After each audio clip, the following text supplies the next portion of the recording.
বাংলাদেশের প্রধান উপদেষ্টা অধ্যাপক ইউনূস জাতিসংঘের সম্মেলনে যোগ দিতে নিউ ইয়র্কের পথে রয়েছেন।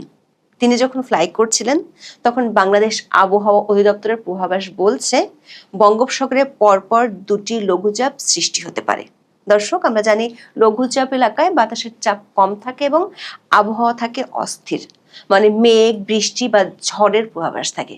বঙ্গোপসাগরের সেই লঘুচাপটি অধ্যাপক ইউনূস ও তার সফর সঙ্গীরা টেনে নিয়ে গেছেন একেবারে হাডসন নদীর তীরে, মানে নিউ ইয়র্কে।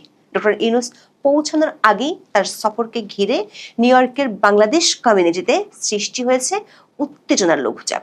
স্থানীয় আওয়ামী লীগ ও বিএনপির মধ্যে এক পশলা হাতাহাতিও হয়ে গেছে। নিউ ইয়র্কের জন এফ কেনেডি বিমানবন্দরে দুই দলের মুখোমুখি অবস্থান, তবে সংখ্যায় কম হওয়ায় পেরে ওঠেনি বিএনপি। উল্টো দলটির মহাসচিবের আমেরিকা যাওয়াকে কেন্দ্র করে দলের কমিটি গঠন নিয়ে কোন্দল দেখা দিয়েছে। আর এক মিত্র জামাত ইসলামী অবশ্য অধ্যাপক ইউনূসের জন্য মাঠেই নামেনি। আওয়ামী লীগের ইউনূস ঠেকাও কর্মসূচিতে লোক সমাগম দেখে বিপাকে পড়েছে বাংলাদেশ কনসুলেট। নিরাপত্তার জন্য new York police, mayor office এবং ফরেন সার্ভিসের কাছে বাড়তি সহায়তা চেয়েছে তারা। ফরেন সার্ভিস অবশ্য জানিয়ে দিয়েছে আন্তর্জাতিক সম্মেলন উপলক্ষে অন্যরা যতটুকু নিরাপত্তা পায় সেটুকুই পাবে বাংলাদেশের প্রতিনিধিরা। বরং ফরেন সার্ভিস থেকে অধ্যাপক ইউনূসের সফর সঙ্গীদের বিশেষ প্রয়োজন ছাড়া হোটেলের বাইরে না যাওয়ার জন্য অনুরোধ করা হয়েছে। কার্যক্রম নিষিদ্ধ থাকা আওয়ামী লীগের নেতা কর্মীরা নিউ ইয়র্কে যেভাবে মাঠে নেমেছে তাতে আগামী 10 দিন অন্তর্বর্তী সরকারের পক্ষে সফরকারীদের এক প্রকার হোটেল বন্দী হয়ে থাকতে হয় কিনা সে আশঙ্কা দেখা দিয়েছে। বিস্তারিত জানতে চলুন যাওয়া যাক বিশ্লেষণে।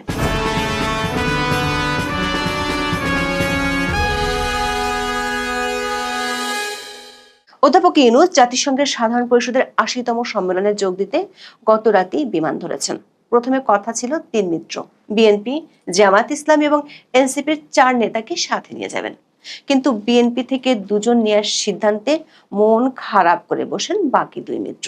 তাদের মান ভাঙাতে যোগ করেন আরো 2 জনকে। শেষমেশ 3 দলের 6 জনকে নিয়ে উড়াল দেন অধ্যাপক ইউনূস। সাথে ছিল বিশাল লটবহর। বিএনপি ও জামাতকে সাথে নেওয়ার এই কৌশলের কারণ হিসেবে অনেকেই দেখছেন গত কিছুদিন ধরে যেভাবে দেশের বাইরে আওয়ামী লীগ অন্তর্বর্তী সরকারের বিরুদ্ধে শক্তি প্রদর্শন করছে, সেটি ঠেকানোর শক্তি অনির্বাচিত সরকারের প্রতিনিধি হিসেবে অধ্যাপক ইউনূস ও তার টিমের নেই। মাত্র কয়েকদিন আগেই লন্ডনে পুলিশের সামনে ডিম ছুড়েছিল আওয়ামী লীগের নেতাকর্মীরা উপদেষ্টা মাহফুজ আলমকে।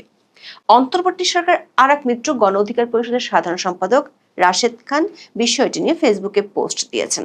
জনাব রাশেদ লেখেন, অন্তর্বর্তী সরকারের উপদেষ্টাগণ জাতিসংঘ সফরে 3টি রাজনৈতিক দলের প্রতিনিধিদের নিজেদের প্রোটেকশনের স্বার্থে নিয়ে গেছেন।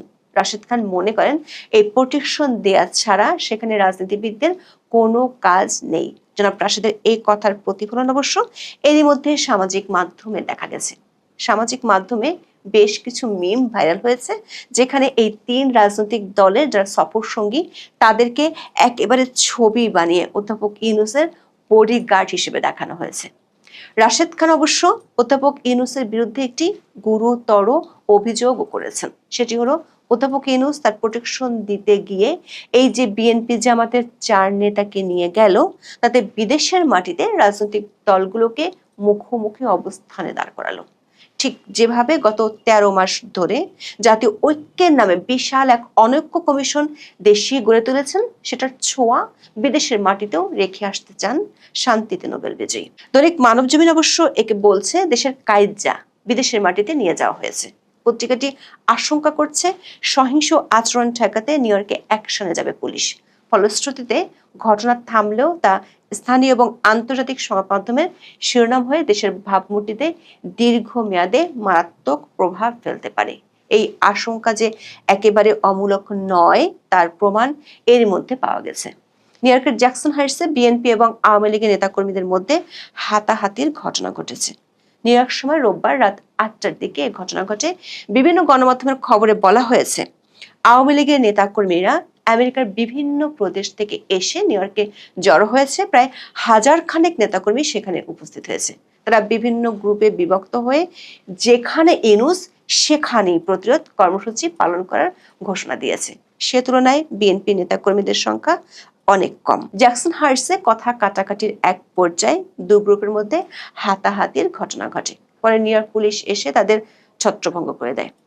বিএনপি সমর্থক এক ব্লগারকে নাজেহাল করতেও দেখা যায়। এদিকে বিএনপি মহাসচিব মির্জা ফখরুল ইসলাম আলমগীরের নিউ ইয়র্কে যাওয়া উপলক্ষে স্থানীয় বিএনপির একটি সভা হয়।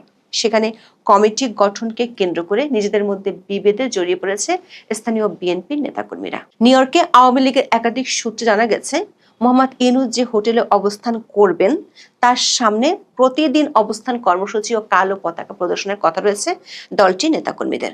শুক্রবার জাতিসংঘে মোহাম্মদ ইউনূসের ভাষণের সময়ও বাইরে কালো পতাকা প্রদর্শন ও বিক্ষোভ সমাবেশের ডাক দিয়েছে দলটি।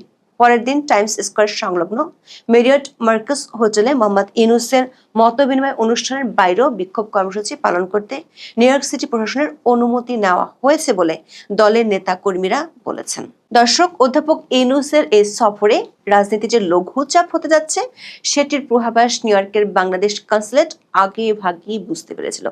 প্রায় এক মাস আগে অধ্যাপক ইউনূসের নিরাপত্তা টিমের সাথে বৈঠকে তা স্পষ্টভাবে জানিয়ে দিয়েছিল কনসুলেট এবং জাতিসংঘ মিশন। তবে পূর্বাভাসের চেয়ে পরিস্থিতি বেশি বেসামাল হতে পারে, এমনটাই এখন ধারণা করছেন বাংলাদেশের কর্মকর্তারা। এখন এটি মোটামুটি নিশ্চিত, নিউ ইয়র্কে কঠোর নিরাপত্তা ব্যবস্থার মধ্যে থাকবেন ডক্টর মোহাম্মদ ইউনূস এবং তার সফর সঙ্গীরা। তাদের জন্য বাড়তি নিরাপত্তার চেয়ে যুক্তরাষ্ট্রের কাছে বাংলাদেশের পররাষ্ট্র মন্ত্রণালয় থেকে এরই মধ্যে নোট ভার্বাল পাঠানো হয়েছে। নিরাপত্তা জোরদারের জন্য new York police, mayor office এবং ফরেন সার্ভিসের কাছে বাড়তি সহায়তাও চেয়েছে বাংলাদেশ কনসুলেট। চিঠিতে ডক্টর ইউনূসের নিরাপত্তা নিয়ে শঙ্কা প্রকাশ করা হয় বলে নিশ্চিত হওয়া গেছে। কিন্তু নিউ ইয়র্কের ফরেন সার্ভিস জানিয়েছে, জাতিসংঘের অন্য অতিথিরা যেভাবে নিরাপত্তা পান সেটাই ডক্টর ইউনূস ও তার সফর সঙ্গীরা পাবেন। ফরেন সার্ভিস অফিস থেকে বাংলাদেশ কর্তৃপক্ষকে একটি পরামর্শ দেওয়া হয়েছে। সেটি হলো নির্ধারিত কর্মসূচি এবং বিশেষ প্রয়োজন ছাড়া অধ্যাপক ইউনূস ও তার সফর সঙ্গীরা যাতে হোটেলের বাইরে বের না হন। এর অর্থ হলো অধ্যাপক ইউনূসের অনুষ্ঠানগুলো ছাড়া অন্য কোথাও অধ্যাপক ইউনূসের বেশিরভাগ সফর সঙ্গীর যাওয়া হবে না। এক প্রকার হোটেল বন্দী হয়ে থাকতে হবে। স্থানীয় আওয়ামী লীগ যেসব জায়গায় সমাবেশ করবে তার জন্য এরই মধ্যে অনুমতি নিয়ে রেখেছে। ফলে সেসব সমাবেশে স্থানীয় কর্তৃপক্ষের কিছুই করার থাকবে না যদি তারা সহিংস কোনো ঘটনা না ঘটায়। আওয়ামী লীগ সূত্রে জানা গেছে, তারা স্থানীয় বিএনপি ও জামাতের সাথে কোনো বিরোধে যেতে চায় না। বিএনপি ও জামাতের 4 নেতার বিরুদ্ধে তারা কোনো কর্মসূচিও দিবে না। স্থানীয় বিএনপি ও জামাতের 2টি অনুষ্ঠান আছে, সেখানে তারা যাবে না। অন্যদিকে স্থানীয় বিএনপি বলছে, অধ্যাপক ইউনূস আমেরিকায় আসলো কি গেল তাতে তাদের কিছু যায় আসে না। যেহেতু দলটির মহাসচিব এসেছে তাই তাদেরকে বাধ্য হয়ে মাঠে থাকতে হচ্ছে। কিন্তু স্থানীয় বিএনপির বেশিরভাগ নেতা কর্মীরই এতে অনাগ্রহ রয়েছে। আর জামাত ইসলামী অধ্যাপক ইউনূসের জন্য ঘোষণা দিয়ে মাঠে নামতেই রাজি নয়। দলটির উচ্চ পর্যায়ে থেকে এই মুহূর্তে কোনো ধরনের বিরোধে না যাওয়ার পরামর্শ দেওয়া হয়েছে। আর এক মিত্র এনসিপির সমর্থক আমেরিকায় আছে কিনা সেটি অবশ্য বিজ্ঞাপন দিয়ে খোঁজার মতো বিষয়। শেষ পর্যন্ত দেখা যাচ্ছে দেশীয় কার্যা বিদেশে নিয়ে গিয়ে বিএনপি ও আওয়ামী লীগকে আর এক দফা মুখোমুখি দাঁড় করাতে বেশ সফল হলো অধ্যাপক ইউনূস। তাতে দেশের ভাবমূর্তির 13টা বাজলেও কিছুই যায় আসে না। যেভাবে স্থানীয় আওয়ামী লীগ ও বিএনপি মুখোমুখি অবস্থান এরই মধ্যে নিয়ে ফেলেছে, তাতে রাজনীতির লঘুচাপের ঠিক পূর্বাভাস এই মুহূর্তে দেয়া মুশকিল।